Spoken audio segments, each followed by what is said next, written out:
If you're annoyed of getting boxed up the whole time, if you're annoyed of getting piece control the whole time, then this video is perfect for you, because we'll be talking about how to counter piece control effectively so you stop getting boxed up by other people in your games. So let's start off with something really obvious, but not a lot of people do. So of course you can only get piece control if the enemy is close to you. They can't place walls from 3 boxes away.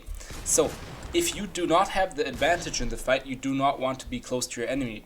A good example here is if you're trying to get high ground, if the enemy has high ground, you do not want to be close to them. I'll show you some strategies how to do this in a sec, but you do not want to get close to your enemy if you do not have the damage advantage or high ground advantage. If you're in the worst position, you do not want to be close to your enemy. So let's go over some strategies how you can get high ground, for example, with keeping your space and not getting close to the enemy. What a lot of people just do, they'll just ramp up to the enemy, just build close to them, and then they get boxed up right here because they get cone and whatever. So you don't want to do this. Once you get close to your enemy, once he's 1 box above you, let's say he's right up top here. If he's standing up here looking down at you, once you're here, you want to go out to the side, ramp up, sprint a bit here, and now he can't do anything. He's all the way over there, and now I can go up right here. Either ramp on top of him, or if I have to go higher, I can do this right here to get even higher if he does catch on and tries to ramp up as well. So this is a really underrated strategy people used to do, but don't do that much anymore, double ramping, because it creates some space, which is really great. Another thing you need to master is side jumps. You can side jump out right here into a double ramp, for example. And then there's some different strategies how you can build up right here. You can do some walls on the side like this, or you could do this with a cone on top. This is really great because you can look back a bit, check if you see the enemy real quick. If you have high ground, you can go up right here, or if you don't have high ground, you can keep going like this. Make sure to drop a like and subscribe, and use creator code COACHPHILIP to support me for completely free. Now next is learning to predict where you can get piece controlled and countering that by piece controlling yourself. So you basically box yourself up, you place what the enemy would place, but then you can edit through. That's a good thing. So for example, if I'm ramping up and I see he's right underneath me right here, if he's building up right here, he will try to go for this cone. So instead of letting him get that cone, I'll get the cone. Next step, you get the floor as well. That way you have both right here.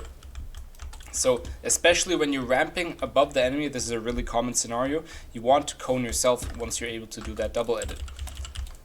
That way you can't get boxed up. Another thing, if I'm ramping up right here and I see he's below this ramp, he might try to place a wall, so I can get the wall myself and then edit out the top as well.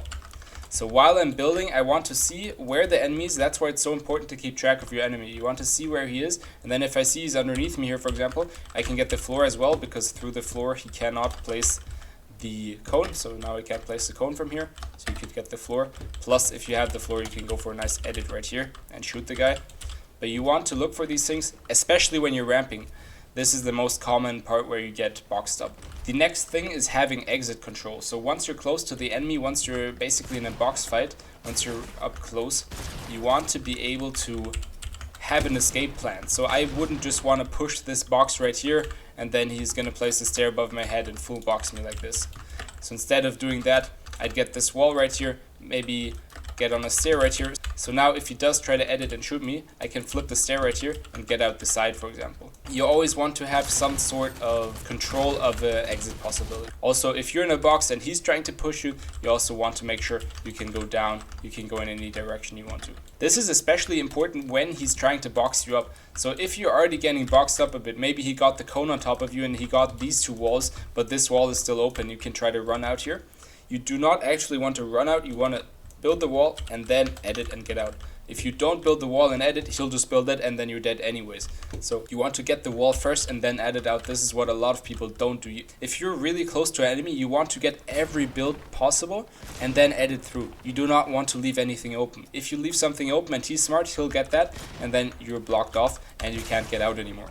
So make sure when you're box fighting, when you're really up close to enemy or you're already getting boxed up a bit, you try to at least grab one piece so you can edit out that side. So remember to keep your space from the enemy, remember to have some exit control, and try to piece control yourself so he can't do it and then you can just edit through. And let me know if you have any questions or there's any video you want to see in the future. Just comment down below, I'll be happy to help you out. See you in the next one.